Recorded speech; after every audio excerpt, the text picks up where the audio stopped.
शक्ती, स्त्री मुक्ती, स्त्री स्वातंत्र्याच्या गप्पा आपण बऱ्याचदा मारतो, पण मला असं वाटतं हे सगळे वेडे शब्द आहेत माझ्या दृष्टीने. स्त्री शक्ती, स्त्री मुक्ती, स्त्री स्वातंत्र्य खरं तर आम्हाला पूर्वीपासूनच आहे, पूर्व काळापासून आहे स्त्रीला स्वातंत्र्य. पण ते स्वातंत्र्य स्वैराचाराकडे झुकत चाललं, म्हणून असं वाटतं की हे स्वातंत्र्य खरं तर नको आहे की काय द्यायला. कारण पुरुष सत्ताक आपली भारतीय संस्कृती बनली. याचं कारण असं होतं की सोनं किती मौल्यवान असतं, सोन्याला आपण जपतो की नाही. सोन्याचं वजन करताना आपण सगळ्यांनी पाहिलंय, आपल्या आवडीचा विषय आहे तो, पाहिलंय ना. बाकी काही नाही तरी सोन्याचा भाव आपल्याला माहिती असतो. महिला वर्ग चढतोय, उतरतोय, घसरतोय, कसं आहे सोनं, कसं आहे आज, आहे की नाही. पण हा, सोन्याला मापताना कधी पाहिलंय का आपण मोजताना? धुळीचा कण सुद्धा बसला तरी वजनात फरक होतो, म्हणून ते हवाबंद पेटीत असं ठेवतात त्याचं ते एवढंसं तराजू, बरोबर ना. सोन्याचं आता इलेक्ट्रिक सगळं झालंय. मग हा नियम कोळशाच्या तराजूला नसतो, जिथं सगळं काळच करायचं असतं. हा नियम कोळशाच्या तराजूला आहे, तिथं काही का असे ना. पण सोनं मापताना किती काळजी घ्यावी. आणि खरं सांगू, आमची भारतीय हिंदू स्त्री ही सोनं आहे, सोनं, सुवर्ण आहे. आणि सोन्याला जसं जपावं ना, तसं हिंदू संस्कृतीने स्त्रीचं रक्षण कायम केलंय. पण परिणाम असा झाला 16व्या शतकामध्ये चारही बाजूंनी यवनांचं आक्रमण आलं. त्याही काळामध्ये महिषासुर, शुंभ, निशुंभादी राक्षसांचा संहार करण्याकरता ती बया अशी क्रांतीच्या उंबरठ्यावर उभी राहिली होती, आठही हातांनी सज्ज झाली होती. पुढच्या काळामध्ये, स्वातंत्र्याच्या काळामध्ये सुद्धा राणी लक्ष्मीबाई रणचंडी होऊन 2000 स्त्रियांची पलटण घेऊन उभी राहिली होती इंग्रजांचा निपात करायला. 16व्या शतकामध्ये झाशीची स्वातंत्र्य चळवळीच्या काळामध्ये राणी लक्ष्मीबाई या भारताच्या एका शककर्त्या राजाला जन्म देणाऱ्या आऊसाहेब राजमाता जिजाऊ साहेब मूर्तिमंत सौदामिनी, त्याही खऱ्या अर्थी जगदंबेचं स्वरूप आम्हाला मातृशक्तीच्या स्वरूपामध्ये दिसलं. पण काळ असा विलक्षण होता की चारही बाजूनी यवनांचं आक्रमण, आमच्याच माता भगिनींना आमच्या डोळ्यासमोरनं ओढून नेलं जात होतं. अब्रू लुटताना बघण्यापलीकडे दुसरा इलाज नव्हता आमच्याच माणसांचा. इतकी भीषण परिस्थिती होती. समर्थ वर्णन करतात, कित्येक ब्राह्मणी गुजरणी भ्रष्ट विल्या, किती एक हाल होऊनी मेल्या, किती एक देशांतरी त्या विकिल्या. इतकी भीषण परिस्थिती होती. आणि मग या काळामध्ये आमचं मन, मस्तक आणि मेंदू बळकट व्हावा, ही संतांची आमच्याकडून असलेली अपेक्षा होती की असं भेडासारखं जगायचं नाही, धैर्यवान बनायचं. आणि अध्यात्म आम्हाला धीरता शिकवतं, निर्भयता शिकवतं. आणि असं अध्यात्म तुमच्या माझ्या जीवनात यावं आणि आमचा प्रवास माणसाकडून देवाकडे व्हावा, याकरता काय केलं पाहिजे? साहोनिया टाकी घाये, पाषाण देवची झाला पाहे. म्हणले दगडाचा देव कधी बनेल? जेव्हा सहन करण्याची वृत्ती निर्माण होईल. या चारही भावंडांनी सहन केलं, संतांनी सहन केलं. परिणामी आज त्यांच्या पालख्या आणि दिंड्या सोहळे आपण जाताना पाहतो. संत असताना कधी कुणाला नोबेल प्राइज मिळालेलं आपण पाहिलं नाही, ते गेल्यानंतर मग सगळं झालं. त्यामुळे सहन करावं लागेल, काहीसं सोसावं लागेल. आम्ही फार तक्रारी करतो, आमच्या तरुण मंडळींच्या तर खूप तक्रारी असतात. परवा एक वाक्य वाचलं कुठेतरी, ते म्हणले स्वयं को ढूंढना काफी है, सिर्फ स्वयं को ढूंढना काफी है, गूगल पे सब कुछ मिल रहा है. विठ्ठल विठ्ठल विठ्ठल विठ्ठल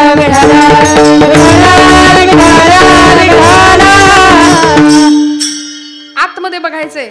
आम्ही काय करतो, गुगलवरती जरा काही पाहिजे असलं की आमची शाळकरी पोरं सुद्धा लगेच, बरं ताण तणाव टेन्शन सगळ्यांना आहे. 2 वर्षाचं पोरगं पण टेन्शनमध्ये आहे.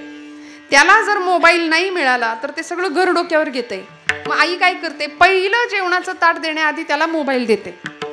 हो म्हणा, हेच आहे की नाही घराघरात. आणि मग ताट मिळतं त्याच्या पुढ्यात. त्याला इतकं टेन्शन येतं, म्हणजे लहान लेकरू सुद्धा त्या सगळ्याचं ॲडिक्शन त्याला लागलंय, व्यसन लागलंय सोशल मीडियाच्या. एवढे आहे. परवा एक मुलगा म्हटला, ताई मोबाईल माझा लवकर चार्ज होतो म्हणले अलीकडे, त्यामुळे माझा अभ्यासाला वेळ मिळत नाही मला. कारण नको तसली कारण आहेत आमची, प्रचंड तक्रारी आहेत आमच्या. आमचा प्रवास जर देवत्वाकडे व्हायचा असेल ना, तर थोडंसं सहन करावं लागेल. आणि आमच्या क्रांतिकारकांनी, आमच्या संतांनी सहन केलं, प्रचंड सोसलं. ECG वरची रेषा कधी पाहिली आहे का आपण? ECG वरची रेषा मेडिकल दवाखान्यात कधी आपण गेला तर ECG लावतात पेशंटला, त्याच्यावरची रेषा कधी पाहिली आहे का जिवंत माणसाची? जिवंत माणसाची रेषा वर खाली असते तरच तो माणूस जिवंत असतो. एकदा की सरळ झाली की मेलं, सगळं संपलं. मग वर खाली किंवा असणं, चढ उतार असणं हेच जिवंतपणाचं लक्षण आहे. संघर्ष. म्हणून तुकोबराय म्हणले, रात्रंदिना महायुद्धाचा प्रसंग, अंतर्बाह्य जग आणि मन. ती जगदंबा तुमच्या माझ्या हृदयामध्ये अवतीर्ण व्हायची असेल तर आमचा प्रवास सुद्धा असाच देवत्वाच्या दिशेने झाला पाहिजे. त्या जगदंबेने राक्षसांचा तर निपात केला, आम्हालाही आजच्या काळामध्ये या राक्षसांचा, मोहरूपी, मत्सररूपी, दंभरूपी राक्षसाचा वध करायचा आहे. तेव्हा आमचा प्रवास देवत्वाकडे होणार आहे निश्चित. साहोनिया टाकी घाये पाषाण देवची झाला पाहे. भगवंताच्या मूर्तीच्या समोर काही फुलं आली बरं का बागेतनं, आणि एकाच टोपलीतनं आली. त्या टोपलीतल्या फुलांचा पटकन त्या पुजाऱ्यांनी हार बनवला. एक हार गेला देवाच्या गळ्यात आणि त्याच टोपलीतलं एक फूल पडलं देवाच्या पायरीवर. परिणाम, पायरीवर पडलेल्या फुलावर तुडवून सगळी माणसं जायला लागली देवाच्या दर्शनाला आणि मग देवाला नमस्कार करायला लागली. मग त्या पायरीवर पडलेल्या फुलांनी प्रश्न विचारला देवाच्या गळ्याच्या हारातल्या फुलाला. म्हणले, अरे आपण तर मित्र आहे. म्हणले, आपण एकाच मळ्यात फुललो, एकाच झाडाला लागलो होतो, एकाच मालकाच्या मळ्यात आपण एकत्रच त्या टोपलीत बसून इकडं आलो, आणि तुझं भाग्य केवढं म्हणे, तू तर देवाच्या गळ्यात गेलास आणि मी इथं पायरीवर लोक मला तुडवून जायला लागली. त्या देवाच्या हाराच्या गळ्यातलं, देवाच्या गळ्यातला जो हार होता त्या हारातल्या फुलांनी त्या फुलाला उत्तर दिलं. म्हणले, अरे फुला, मी देवाच्या गळ्यात आलो याचं एकच कारण आहे, आणि तू देवाच्या पायरीवर आहे याचं एकच कारण आहे की देवाच्या जर गळ्यात चढायचं असेल तर आपल्या काळजातनं सुई आरपार न्यावी लागते म्हणाले. आणि मी ते केलं, मी सहन केलं, त्याचा परिणाम मला देवत्वाचा दर्जा मिळाला. मला देवाने डोक्यावर घेतलं, मला देवाने जवळ केलं. परमेश्वराने आपल्याला जवळ घ्यावं असं जर वाटत असेल ना तर थोडंसं आपल्याला लेकरू व्हावं लागेल. काही गोष्टी स्वतःकडे मान्य कराव्या लागतील, सहन करण्याची तयारी ठेवावी लागेल. या देशामध्ये अनेक क्रांतिकारक असे होऊन गेले, देवत्वाचा दर्जा आज त्यांना मिळाला. छत्रपती संभाजीराजे धर्मासाठी नाही वाकणार, नाही झुकणार. औरंगजेब कितीतरी वेळा सांगत होता की संभाजी राजाला पाहिल्याबरोबर औरंगजेब म्हणत होता, क्या यही है शिवाजी का शमशेर जंग शहजादा संभाजी, दिखने में खूबसूरत हिम्मत का शेर. राजा जी मेरी बात कबूल करो, हमारा इस्लाम धर्म आप कबूल करो. हम आपको खुदा का बंदा नवाब बना देने को तैयार है, इस दख्खन का नवाब बना देने को तैयार है. ऐकलं असतं त्यावेळी तर मरण वाचलं असतं की नाही राजाचं. धर्म पत्करला असता तर मरण वाचलं असतं कदाचित, पण नाही हो. संभाजीराजे एकच म्हणाले, अरे हट, मला नको तुझा धर्म, तू आम्हाला इमानदारी शिकवणार. तुझी सगळी जिंदगी गेली फद्द फितुरांच्या सहवासामध्ये, तू काय आम्हाला इमानदारी शिकवणार रे. पण त्याचा परिणाम असा झाला की नाही ऐकलं ना, औरंगजेब संतापला आणि झाडाच्या सालीला जसे रंधे लावावे तसे देहाची चामडी सोलून काढली. सूर्यासारखा लालबुंद माझा राजा तळपत होता, चमकत होता. प्रचंड तापवलेल्या सळ्या दोन डोळ्यामध्ये घालून डोळे जाळून टाकले.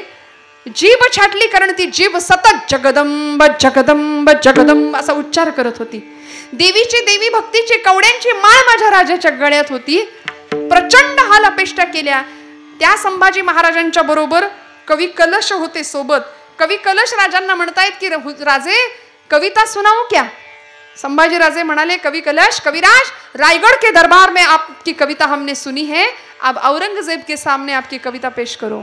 आणि कवी कलश सांगतो की राजा तू तप तेज निहार के तखत त्यजो औरंग. राजा तखत त्यजो औरंग. राजा तुझ्या तेजानी, राजा तुझं तेज असं आहे की तुझ्या तेजानी औरंगजेबाला कळे ना बसावं की उठावं. ते बघ सगळं वेड्यासारखं इकडून तिकडून फेऱ्या मारतय. त्याला कळे ना, तो घाबरून गेलाय पक्का. आणि मग औरंगजेबानी संभाजीराजे धर्म बदलत नाहीत म्हटल्यानंतर वडूतुळापूरच्या संगमावर न्यावं आणि पायापासून डोक्यापर्यंत इंचाच्या अंतरावर देहाचे तुकडे करावेत माझ्या राजाचे. इतकं भीषण मरण माझ्या राजाला पत्करावं लागलं. तेव्हा आज इतक्या वर्षानंतर त्या सिंहाचा छावा म्हणून धर्मवीर छत्रपती शंभूराजांचा गौरव आम्ही करतो. साहोनिया टाकी घाय पाषाण देवची झाला पाहे. का हो, 32वं वर्ष होतं, मरणाला निधड्या छातीने सामोरे गेले. इंद्रायणी भीमेच्या काठावर रक्ताच्या चिळकांड्या उडाल्या. इंचावर देहाचे तुकडे होत गेले आणि शिर मस्तक धडापासून वेगळं झालं. ज्या धडावरती, ज्या मस्तकावरती शिवराज्याभिषेक युवराज पदाचा अभिषेक झाला होता. ज्या मस्तकाला जिजाऊ माऊलींनी कुरवाळलं होतं, ज्या मस्तकाला शहाजीराजांनी जवळ घेतलं होतं, ते मस्तक धडापासून वेगळं झालं. समर्थ रामदास स्वामी संभाजीराजांना सांगायचे, तुझे वडील एवढे मोठे आहेत, निश्चयाचा महामेरू, बहुत जनांसी आधारू, अखंड स्थितीचा निर्धारू, श्रीमंत योगी. शंभूराजे याहून करावे विशेष, तरीच म्हणवावे पुरुष. बापापेक्षा काहीतरी वेगळं करून दाखवता आलं का? संभाजीराजे विचारायचे आपल्या वडिलांना, शिवाजीराजांना, की खरंच बाबा तुमच्यापेक्षा मी काही वेगळं करू शकलो का? देवा माझे मन लागो तुझे चरणी, संसार व्यसनी पडो नेदी. नामस्मरण घडो संत समागम, वाऊगाची भ्रम नको देवा.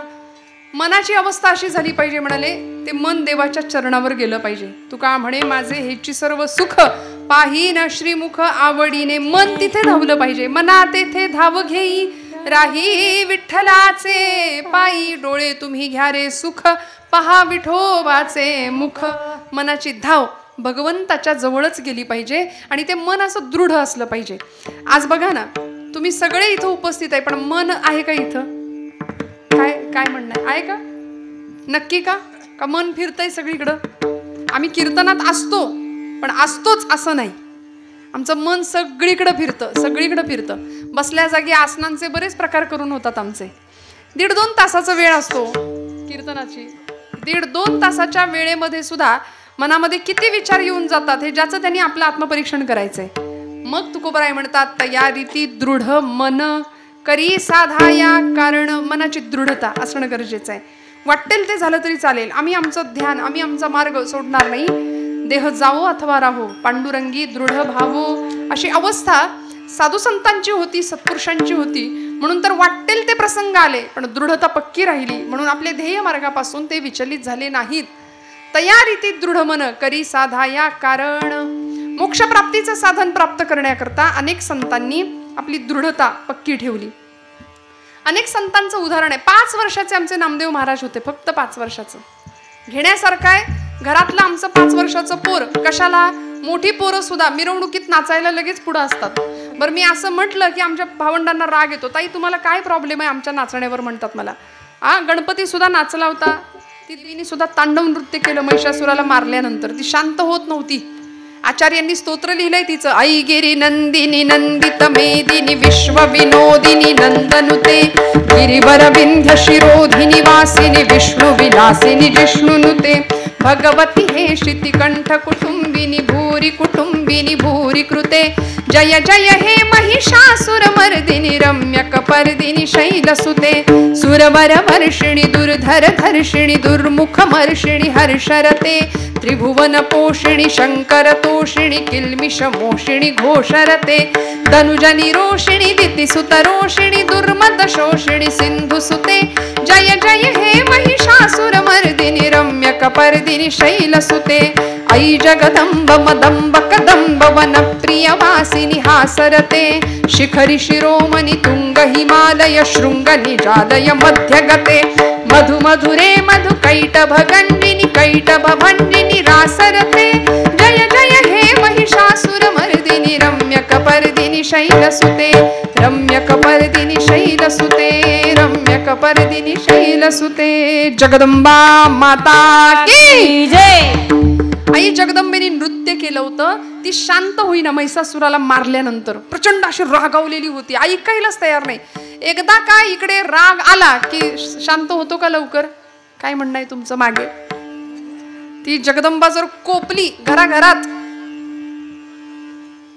तर तिला शांत करायला काय काय करावं लागतं ते एकतर प्रकरण प्रचंड तापतं ना. घराघरातला अनुभव आहे. इथं रांदा वाडा सगळ्यांचं सगळं करा. इथं केल्याची किंमत नाही, खाल्ल्याची किंमत नाही, या आणि गिळा. असं कधी कधी वैताग होतो की नाही महिला वर्ग आपला, सगळ्यांचा होतो. इतकं करा सगळ्यांसाठी, कुणी केलं म्हणतच नाही हो. प्रपंचासाठी किती करा म्हणतं का कुणी केलं? खरं सांगा, हो म्हणतं का कुणी केलं?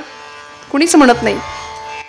मग माझे ब्रह्मचैतन्य गोंदवलेकर महाराज म्हणतात, तुम्ही प्रपंचासाठी किती करा, केलं कुणीच म्हणणार नाही, पण माझ्या देवासाठी एवढंच करा, रामासाठी एवढंच करा, राम लक्षात ठेवेल.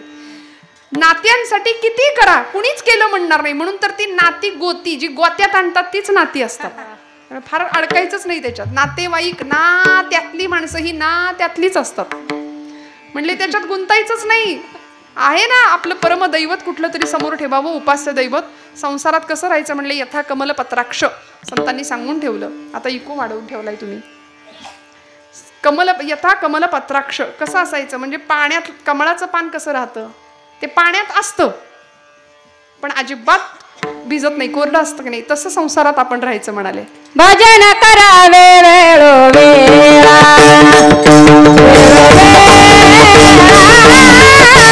भजन करावे